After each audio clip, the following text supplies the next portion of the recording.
আসসালামু আলাইকুম এভরিওয়ান, কেমন আছেন সবাই? আশা করছি সবাই ভালো আছেন এবং সুস্থ আছেন। নতুন একটি ভিডিওতে আপনাদের স্বাগতম।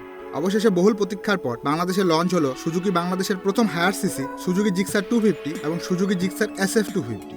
ফাইনালি আজ 1 ডিসেম্বর রবিবার ঢাকা গুলশান তেজগাঁও লিং রোডে অবস্থিত আলোকি কনভেনশন সেন্টারে এক জাঁকজমকপূর্ণ ইভেন্টের মাধ্যমে লঞ্চ হলো বাইক দুটি। এদের মধ্যে সুজুকি জিক্সার 250 যা একটি নেকেড স্পোর্টস ক্যাটাগরি এবং সুজুকি জিক্সার SF 250 একটি প্রপার স্পোর্টস ক্যাটাগরির বাইক। তবে সুজুকি বাংলাদেশ দাবি করছে এগুলো হতে চলেছে বাংলাদেশের 250 সিসির ফাস্টেস্ট বাইক।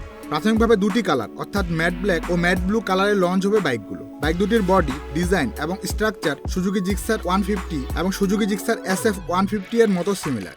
উভয় বাইকে ব্যবহার করা হয়েছে একটি 249 সিসির সিঙ্গেল সিলিন্ডার অয়েল কুল ইঞ্জিন। এটি মোটোজিপি ইন্সপায়ার্ড ইঞ্জিন যা সর্বোচ্চ পাওয়ার প্রডিউস করে 26.5 PS at 9300 RPM এবং সর্বোচ্চ torque 22.2 newton metre at 7300 RPM।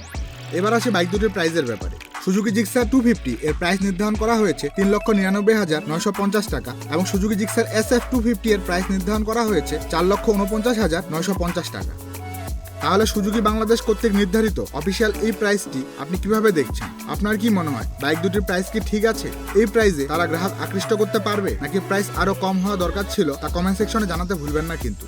তো এই ছিল আজকের ভিডিওটি ভালো লাগলে লাইক দিন। চ্যানেলে নতুন হয়ে থাকলে চ্যানেল সাবস্ক্রাইব করে পাশেই থাকুন নিত্য নতুন বাইকের আপডেট সবার আগে পাওয়ার জন্য। ততদিন পর্যন্ত সুস্থ থাকুন। দেখা হচ্ছে পরবর্তী কোনো ভিডিওতে। আল্লাহ হাফিজ।